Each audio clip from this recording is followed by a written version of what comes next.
Après la diffusion de la vidéo sur les réseaux sociaux, l'enseignante a porté plainte et Emmanuel Macron a demandé à ses ministres d'agir. Marie Croxel et Noé Gandillot. Écoutez, j'ai vu la vidéo. J'appelle ça une sextape. Elle a l'air de prendre son pied et elle a l'air consentante. C'est pour ça que la question, pourquoi les ministres veulent absolument rencontrer cette femme? J'ai une idée. Parmi les mesures de ce projet, la fin des barrières de péage ou encore un meilleur encadrement des tarifs de covoiturage. David Lefort. Écoutez, réellement, on n'arrêtera jamais le covoiturage. Et surtout le covoiturage au black. Avec le cadreur, on a fait un 3 sur un scoot. Ça nous est revenu à 4 €. Ultra intéressant, imbattable, incontrôlable. Donc ces mesures, ils se les carrent au cul. L'existence du phénomène n'est contestée par personne. Témoignage recueilli à Dakar par Margot Chevance avec Laure de Matos. Ouais, alors Margot et Laure sont rentrés. Bon, c'est une certitude ici, à midi, à Dakar, on crame, j'en peux plus. Or, la production à partir de panneaux solaires est loin d'être rentable pour une résidence. Et certains propriétaires l'ont appris à leurs dépens. François Dallaire, de l'émission La Facture. Vous faites référence à cette famille morte de froid par manque de soleil cet hiver. Alors effectivement, dans le sud, des panneaux solaires pour chauffer son jacuzzi ou sa piscine, ok. Ici en Normandie, bon, je vois pas trop l'intérêt. C'est comme mettre une éolienne dans son salon. C'est un peu con. L'État a carrément décidé d'arrêter de les financer. À Londres, reportage de François-Xavier Ménage et Alexandre Godin. Écoutez, je viens de sortir de ce restaurant anglais où j'ai mangé ce midi. Je comprends pourquoi l'État ne veut plus donner d'argent. C'est horrible, c'est dégueulasse. Je vous jure, ils savent pas faire à bouffer. Les gros cochons sont partis, il reste quelques porcelets, mais les fêtes familiales vont bientôt arriver et elles devraient avoir raison de ces cochons. Reportage sur place avec Ismaël Tayata. Tayata est mort. C'est pas des cochons, c'est des monstres.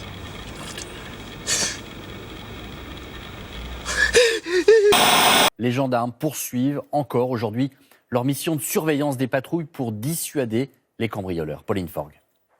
Bon bah écoutez, en l'espace de 40 minutes, 3 maisons cambriolées, dont la dernière il y a devant nous, et les cambrioleurs ont refusé d'être filmés. Bon, je les comprends en même temps, mais en tout cas, il n'y a aucune patrouille, il n'y a rien. Hein. Enfin, c'est libre, hein. On peut venir braquer ici.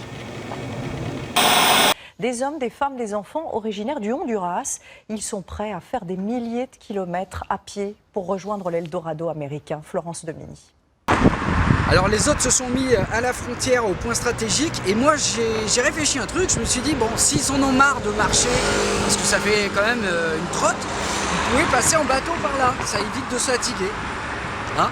C'est pas con, hein? Le ministre de l'Éducation nationale a l'intention de responsabiliser les familles des mineurs qui vont trop loin. Élise Loire. Non, réellement, c'est pas un problème d'éducation. C'est simplement savoir réfléchir. Regardez, vous montez là, le petit monte là, qui est là, bon, il s'amuse là, et après il descend dans le toboggan qui est derrière. S'il comprend pas ça, réellement, ton gosse, tu l'abandonnes. Un jeune garçon de 14 ans s'est pendu en Bretagne. Il était manifestement sous l'emprise d'un challenge lancé sur les réseaux sociaux. Une enquête a été ouverte. Corinne Magne et Maxime Rochard. Écoutez, j'en sais un peu plus sur ce jeu. Il faut se couper les veines, se pendre et on a 3 minutes pour se libérer. Voilà la jeunesse. Eh ben, on n'est pas dans la merde. Le dirigeant populiste a menacé d'envoyer des policiers à la frontière. Olivier Santiki et Patrice Roubaud.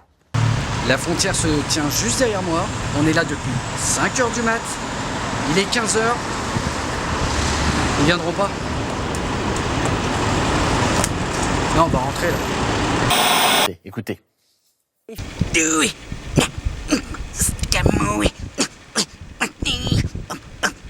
Michael Jackson. Et c'est précisément la mission de très jeunes sapeurs-pompiers venus ce week-end des départements voisins. Reportage Élise Stern et Christelle Chabot.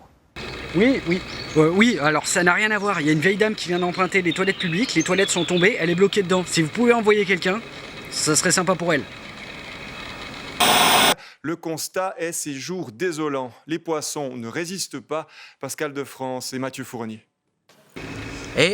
On a eu une idée avec les pompiers, les sauveteurs et plein de gens. On s'est dit, on coupe le mammifère et on en fait des sashimi. Bah, je peux vous dire un truc. J'ai jamais goûté Des sashimios, c'est bon.